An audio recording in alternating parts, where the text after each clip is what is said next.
নাটোর সদর উপজেলায় 5 বছরের শিশুকে ধর্ষণের ঘটনায় তীব্র ক্ষোভ ও উত্তেজনা বিরাজ করছে। এই ঘটনায় অভিযুক্ত শরীফুল ইসলামকে গণপিটুনি দিয়ে পুলিশে দিয়েছে বিক্ষুব্ধ জনতা। এদিকে হাসপাতালে শিশুটিকে দেখতে গিয়ে ধর্ষকের সর্বোচ্চ শাস্তি নিশ্চিতের আশ্বাস দেন জাতীয় সংসদের হুইপ এম রুহুল কুদ্দুস তালুকদার দুলু। নাটোর প্রতিনিধি মোহাম্মদ কামাল হোসেনের তথ্যচিত্রে জানাচ্ছেন লিওন আজাদ।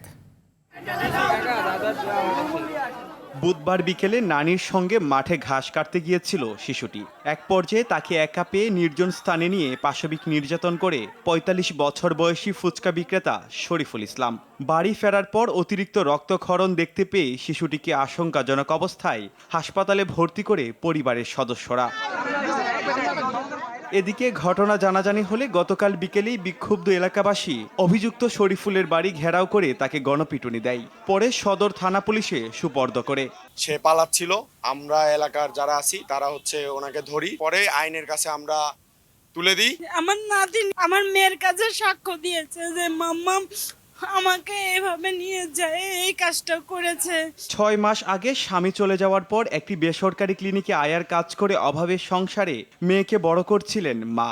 আদরের সন্তানের সঙ্গে ঘটে যাওয়া অন্যায়ের বিচার চেয়ে কান্নায় ভেঙে পড়েন তিনি। অন্য কোনো মায়ের সন্তানের সাথে যেন এমনটা না হয়, এটা আমার বাংলাদেশ সরকারের কাছে মিলিত অনুরোধ করে বলছি, যাতে এরকম আর কোনো মায়ের সাথে না হয়।